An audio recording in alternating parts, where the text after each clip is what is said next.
जय हिंद. नमस्ते विद्यार्थी आणि प्राध्यापक मित्रांनो. आत्ताच्या व्हिडिओमध्ये आपण GDC&A आणि CHM एक्झाम 2025 या परीक्षेचा निकाल जाहीर झालेला आहे. हा निकाल कशा पद्धतीने पाहावा, पास आहे की फेल आहे, पुढे काय करावं, मे 2026च्या परीक्षा कधी होतील, परीक्षेची तयारी कशी करावी, नवीन बॅच कधीपासून सुरुवात होणार आहे, याबाबत आपण या व्हिडिओमध्ये सविस्तर माहिती घेऊया. विद्यार्थी मित्रांनो, आज दिनांक 18 डिसेंबर 2025 रोजी GDCA आणि CHM एक्झाम ज्या मे 2025 रोजी झालेल्या होत्या, तर त्या परीक्षेचा निकाल जाहीर करून देण्यात आलेला आहे. सगळ्यात प्रथम आपण निकाल कशा पद्धतीने बघावा, युजर नेम पासवर्ड नसेल तर कशा पद्धतीने आपण निकाल पाहू शकतो, ही सविस्तर माहिती आपण या व्हिडिओमध्ये बघणार आहोत. निकाल पाहण्यासाठी तुम्हाला सगळ्यात प्रथम इथे GDCAची जी काही वेबसाईट आहे, ओके. सो ह्या GDCAच्या वेबसाईटवर म्हणजे gdca.maharashtra.government.in या ऑफिशियल होम पेजला तुम्हाला जायचं आहे. तिथे गेल्यानंतर इथे काही महत्त्वाच्या सूचना तुम्हाला दिलेल्या आहेत, त्या काळजीपूर्वक बघा. की GDCA आणि CHM परीक्षा 2025चा निकाल घोषित करण्यात आलेला आहे. विद्यार्थ्यांनी त्यांचा निकाल लॉगिन आय डी आणि पासवर्ड वापरून पाहायचा आहे. सदरचा निकाल तुम्हाला PDF स्वरूपात या सहकार आयुक्त dot Maharashtra government dot in या वेबसाईटवर देखील तुम्हाला उपलब्ध करून दिलेला आहे. तुम्हाला जर का रिकाउंट म्हणजे फेरगुण मोजणी करायची असेल, तर लॉगिनमधून तुम्हाला पासवर्डचा वापर करून तुम्हाला अर्ज करता येणार आहे. त्या रिकाउंटचा म्हणजे रिव्हॅल्युएशन करण्याचा तुम्हाला जे काही चलन आहे, ते चलन भरून तुम्ही ऑनलाईन पद्धतीने अप्लाय करा.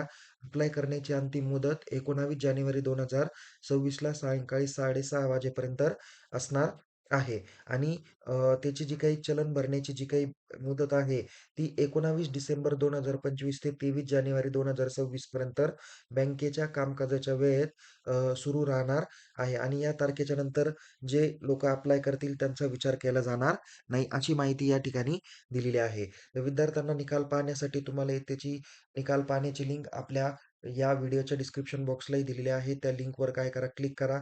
इथे तुम्हाला युजर नेम आणि पासवर्ड दिलेला आहे, तो तुम्हाला एंटर करायचा आहे आणि लॉग इन करायचं आहे. लॉग इन केल्यानंतर इथे तुम्हाला तुमची प्रोफाईल ओपन होणार आहे. या प्रोफाईलमध्ये तुम्हाला मुखपृष्ठ, प्रोफाईल निर्मिती, ऑनलाईन अर्ज आणि माझे खाते असे काही ऑप्शन्स तुम्हाला दिसतील. तर यामध्ये माझे खाते बटनावर क्लिक करा. या बटनावर क्लिक केल्यानंतर इथे लेफ्ट साईडला तुम्हाला माझी प्रोफाईल, माझा अर्ज, हॉल तिकीट आणि रिझल्ट असे टॅब तुम्हाला दिसून येतील. तर त्यामध्ये रिझल्ट या बटनावर क्लिक करा. रिझल्ट बटनावर क्लिक केल्यानंतर इथे तुम्हाला एक्झामिनेशन इयर येईल. सिलेक्ट कॉलमला क्लिक करा. इथे तुम्हाला 2025 इयर सिलेक्ट करायचं आहे. त्यानंतर सिलेक्ट एक्झामिनेशन टाइपवर क्लिक करा. इथे तुम्हाला 2 एक्झामिनेशन येतील. तुम्ही ज्या एक्झाम दिलेल्या आहे, त्या एक्झाम काय करा, सिलेक्ट करा. जसं की तुम्हाला जर का GDCAचा निकाल बघायचा आहे, तर GDCAचा काय करा, ऑप्शन या ठिकाणी सिलेक्ट करा. त्यानंतर इथे तुम्ही ऑप्शन सिलेक्ट केल्यानंतर इथे तुम्हाला लगेच त्याचे मार्क वगैरे सगळे बघायला भेटेल. जे काही 6 विषय असतात, या 6च्या 6 विषयांचे तुम्हाला आउट ऑफ 100 पैकी किती मार्क्स पडले, त्याची माहिती तुम्हाला या ठिकाणी काय होईल, दिसून येणार आहे. ओके. आता जर का तुम्हाला तुमचा निकाल प्रिंट आउट करायचा असेल, तर इथं रिझल्ट प्रिंट आणि अप्लाय फॉर रिकाउंट असे 2 ऑप्शन्स तुम्हाला या ठिकाणी बघायला भेटणार आहे. तर तुम्हाला तुमचा निकाल बघायचा आहे, म्हणून तुम्ही इथे प्रिंट रिझल्ट या बटनावर क्लिक करा. प्रिंट रिझल्ट बटनावर क्लिक केल्यानंतर इथे तुम्हाला GDC आणि CHM एक्झाम दिसून येईल. सीट नंबर दिसेल, मार्क्स ऑब्टेन किती केले, ते तुम्हाला या ठिकाणी दिसून येणार आहे आणि तुम्ही याची प्रिंट आउट देखील काढू शकता. तर या ठिकाणी निकालात तुमचा पास क्लास आलेला आहे. तुम्हाला माहिती आहे की पास होण्यासाठी तुम्हाला प्रत्येक विषयात किमान 40% मार्क पडणं अपेक्षित आहे. 40 किंवा त्यापेक्षा जास्त मार्क्स असेल, तुम्ही त्या विषयात पास आउट होताल. आता ज्या विद्यार्थ्यांना इथे कमी मार्क पडले, तर त्यांना रिकाउंट करता येणार आहे. म्हणजे पुन्हा त्यांचा पेपर फेर तपासणी करता येणार आहे. तर त्याकरता त्यांनी अप्लाय फॉर रिकाउंट या बटनावर क्लिक करायचं आहे. एक महत्त्वाची नोट लक्षात घ्या, की तुम्ही जर का एकदा रिकाउंट या बटनावर अप्लाय केलं, तर ही रिक्वेस्ट कोणत्याही पद्धतीने चेंज किंवा मॉडिफाय कोणत्याही परिस्थितीत होत नाही, याची काळजी आपण घेतली पाहिजेल ही गोष्ट समजून घेतली पाहिजेल. तर इथे तुमचा पेपर नंबर 1 ते 6 मध्ये तुम्हाला कोणता पेपर रिकाउंट करायचा असेल, तर तो या ठिकाणी काय करायचा आहे, सिलेक्ट करायचा आहे. त्याची जी काही फी येईल, ती तुम्हाला ऑनलाईन पद्धतीने इथं अप्लाय फॉर रिकाउंटला क्लिक केल्यानंतर पुढची प्रोसेस करून तुम्हाला ते पूर्ण करता येणार आहे. तर विद्यार्थी मित्रांनो, अशा पद्धतीने आपण पाहिला, की जी-डी-सी-ए आणि सी-एच-एम एक्झाम 2025 चा निकाल कसा पाहावा, निकालात पास आहे का फेल आहे. आता जे विद्यार्थी ऑलरेडी कमी मार्क पडले, तर त्यांना ऑप्शन असा असतो, की त्यांनी एकतर रिकाउंट करावं किंवा अदर ऑप्शन जो काही आहे, तो म्हणजे त्यांनी पुन्हा पुढच्या येणाऱ्या परीक्षेत पुन्हा सर्व विषयांची तरी परीक्षा द्या किंवा जे विषय नापास झाले, त्या विषयाची सुद्धा तुम्ही परीक्षा देऊ शकता. तर पुढचा प्रश्न आहे तुमचा, की मे 2026च्या जे काही परीक्षा असतील, या परीक्षा सर्वसाधारण कधी होणार आहे? तर तुम्हाला माहिती आहे, की जे काही जी-डी-सी-एच्या परीक्षा कंडक्ट केल्या जातात, तर या परीक्षा नेहमी मे महिन्यामध्ये कंडक्ट केल्या जातात. त्याचं आत्ताचं काय मे 2026च्या परीक्षेचं काही शेड्यूल अजून आलेलं नाही किंवा नोटिफिकेशन जारी केलेलं नाही.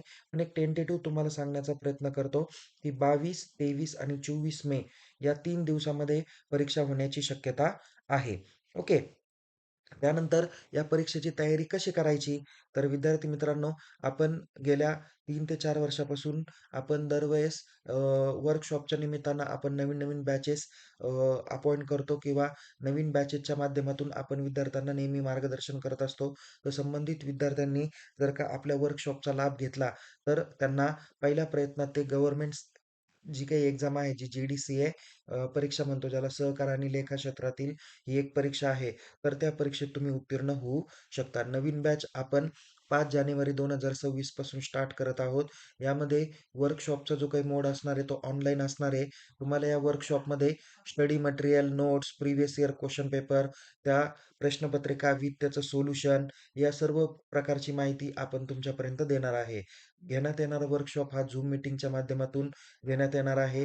वर्कशॉपचा जो काही टायमिंग असतो, तो सायंकाळी 7 वाजता, 8 वाजता, 9 वाजता असतो. तुम्हाला जी बॅच सोयीस्कर वाटेल, त्या बॅचला तुम्ही जॉइन होऊ शकता. त्यानंतर या वर्कशॉपची जी काही फीज आहे, ती फक्त ₹1000 असणार आहे. तर ₹1000 तुम्हाला कोणत्या नंबरवर ट्रान्सफर करायचे आणि काय करायचं, या सविस्तर माहितीसाठी या व्हिडिओच्या डिस्क्रिप्शन बॉक्समध्ये मी सविस्तर मेसेज दिलेला आहे. तो मेसेज काळजीपूर्वक वाचा. त्यात नंबर दिलेला आहे. त्या नंबरवर तुम्ही काय करू शकता, ऑनलाईन Google Pay, PhonePeच्या माध्यमातून पैसे ट्रान्सफर करू शकता आणि आपल्या नाव आणि नंबरचे आपण नवीन बॅच काय करूया, सुरुवात करणार आहोत. तर या पद्धतीने तुम्हाला सर्व माहिती दिलेली आहे. तसेच तुम्हाला Zoom मीटिंगचं जे काही लेक्चर त्या दिवशी आयोजित करण्यात येतं, यदाकदाचित काही कारणास्तव आपण जॉइन झाले नाही, तर त्या Zoom मीटिंगची जी काही रेकॉर्डिंग असणार आहे, ती आपण आपल्या Telegram चॅनलमार्फत तुम्हाला पुन्हा देत असतो. तर विद्यार्थी मित्रांनो, निश्चितच तुम्ही जी-डी-सी-ए आणि सी-एच-एम एक्झाम 2026च्या नवीन बॅचला जॉइन व्हा.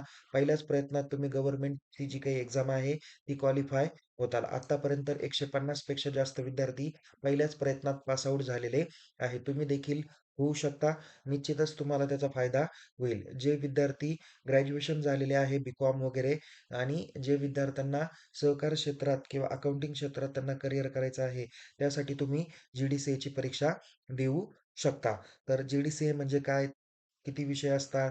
त्यांच्या क्वेशन पेपरचे फॉर्मॅट, इम्पोर्टंट क्वेशन विथ त्याचे सोल्युशन, ही सर्व माहिती आणि बाकीची सुद्धा जी काही छोट्या-मोठ्या नोट्स असतील, त्या देखील तुम्हाला आपल्या वर्कशॉपच्या निमित्तानं तुम्हाला भेटणार आहे. अधिक माहितीसाठी या व्हिडिओच्या डिस्क्रिप्शन बॉक्सला जो नंबर दिला, त्या नंबरला म्हणजेच मला कॉल करायला विसरू नका. पुन्हा भेटूया एका नवीन विषयासह, नवीन व्हिडिओसह.